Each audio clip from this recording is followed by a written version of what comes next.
Well, there was quite a few plays in the red zone. The first time we went down there, we had a power play that I feel like, we got the right look that we were looking for. We didn't execute that very well. And then quite honestly, on the second one, on the third, pass there, it was a kind of a 50-50 ball, man-to-man. I thought the protection was good, but that's playing in the red zone. And then on the last one, they did a good job sort of matching it. If you watch the play, you'll see CJ kind of leap free in the flat, and we can just keep our feet, keep our eyes up. Maybe we see him there. And then as we got into the red zone a couple other times, we had a penalty. But quite honestly, there was one where we didn't motion a guy over. So to me, I thought schematically we were in decent shape. And I'm critical of that. I just think we need to make sure that we're doing a better job as coaches, emphasizing the details to make sure it's executed better. Because ultimately, it's always the coach's responsibility. Second row, Stefan. Do you have any update on Benny Christian, who's out last week? Yeah, he should have a full week of practice this week and be ready to have a full game week next week. Front row here, Austin Ward. Right. A couple times in the first 3 weeks, Tigers come out, had the penalties on Saturday. How close is Ethan to making that a more even split or pulling ahead right there? What's the evaluation at right bar right now? Well, I thought Tegra did some better things on Saturday, but he did have the 2 penalties. So, we want, really high level of play from everybody. And it's good to have competition, and know that, there's guys that, are fighting to get on the field. Tegra's played a lot of football around here. I do think he got better in this past game, but we all know what the expectation is. So we're gonna keep pushing to get to that level. We'll go in the back here, Dan Hope. His defensive talent, you guys started Taiwan Malone over Richard Houston. What went into that decision, and kind of where do you see those two guys right now? Yeah, as you saw, we rolled, we'll continue to roll guys.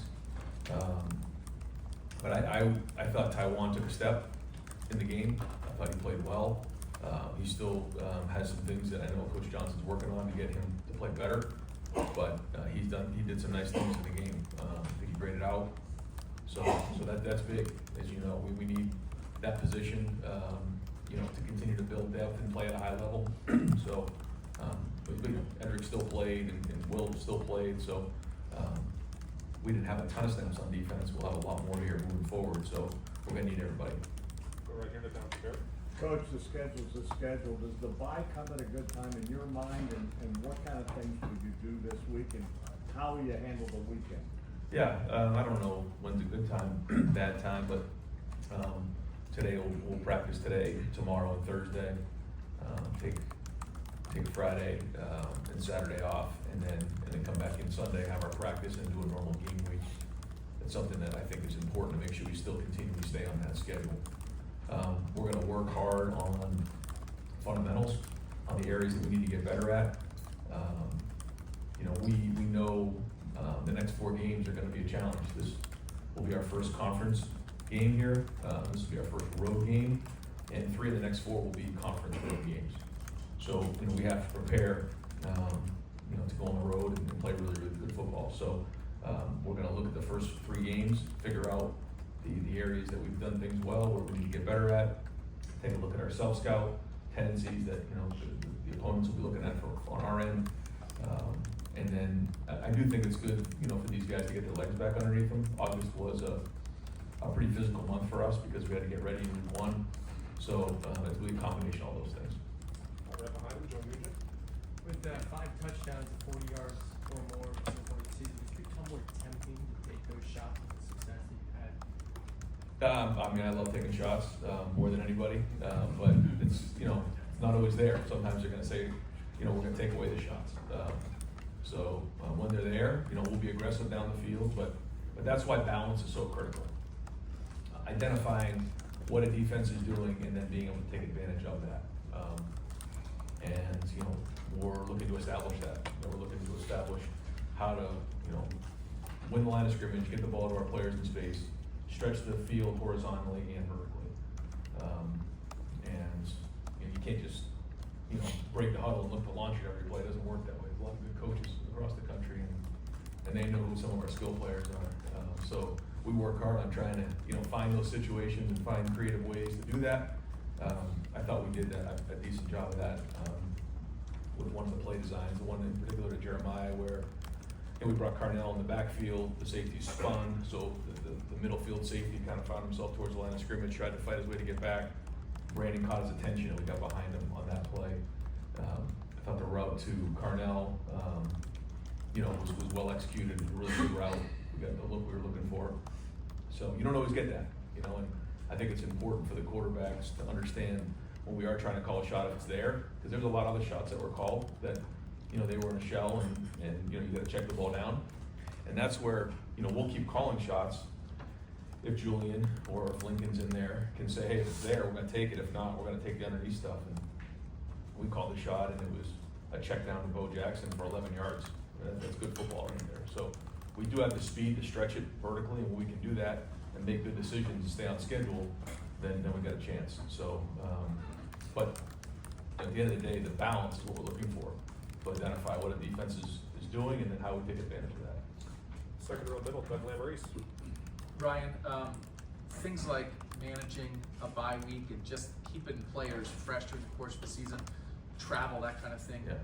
How much do the logistics like that affect the football these days, especially in a longer season with the 12-team playoff? Yeah, I think it all adds up. I think everything matters, and to your point, how you handle these things. And we look very closely at last year. Mick and I went through it yesterday, through every single day over the last, or over these 2 weeks, last year during this week, what we did on each day, how much in terms of total yards, high speed yards, the workload, where we were coming into it at this point last year, where we were at this point, where we are at this point this year, and then individually some of the guys as well.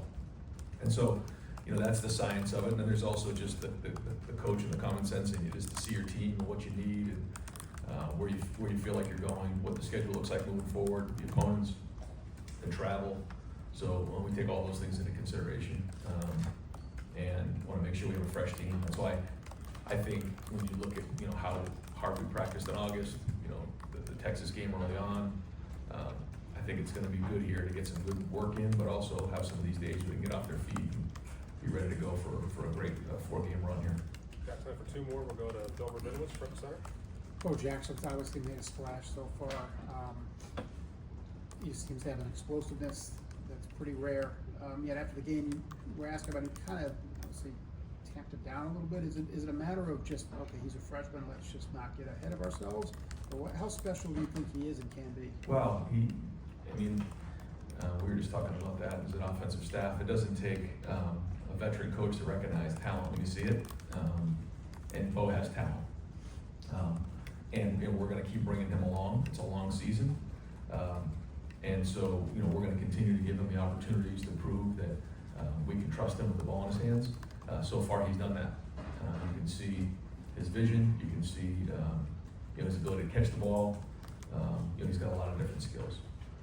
We're going to keep bringing him along, and the more he can take, the more we're going to give him.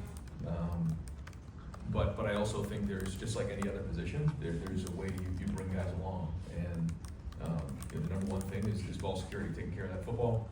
And then there's pass protection, and then there's all those things. And he's checked these boxes. He's been doing a nice job. So we're going to need everybody in that room. I think they're all a little bit different, which is unique. So it's our job to put them in a situation to be successful. But he's going to get plenty of carries this year. Last question, front row, Joey Kaufman. Ryan, when you have taken those downfield shots with Julian, he hasn't missed any of those opportunities on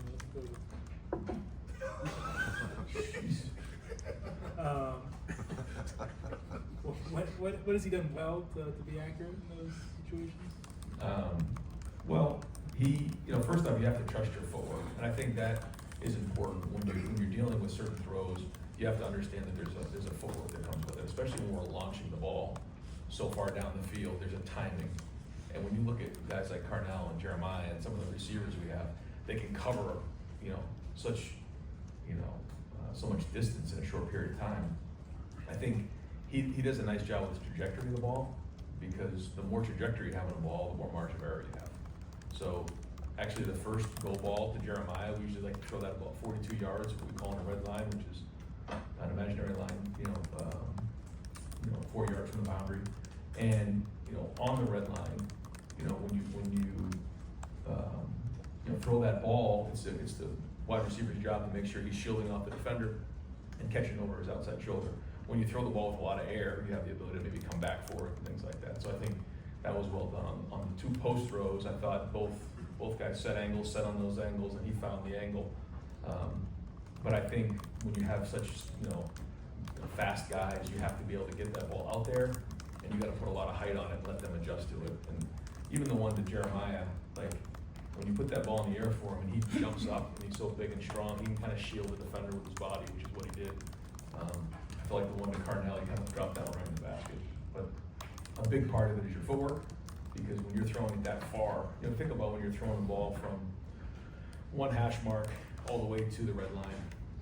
Let's just say it's 42 yards. We also have to take the distance of where it is on the field. So you may be throwing a 60-yard ball with a lot of air, and that takes everything you have. So you have to have your feet in the ground to throw those balls. And a big part of that is how your footwork is, where you're hitching, how you're hitching, and that certainly helps. And then the last part is you never want to be late. If you're late throwing the ball down the field, it's gonna be different. The other thing I would say too is when you're throwing a deep ball into the boundary as opposed to the field, they're 2 different throws, because the one in the boundary is a lot closer than the one in the field. So there's a lot of things to take into consideration. We spend a lot of time talking about them, working them, and making sure that we're on point, because we always say around here, when you take your shots, we've got to hit them. And that separates, the success of an offense. We try to be north of 50-50 on deep balls, but when we take them, we got to hit them. All right, Coach, thank you. Okay, thanks. Appreciate it.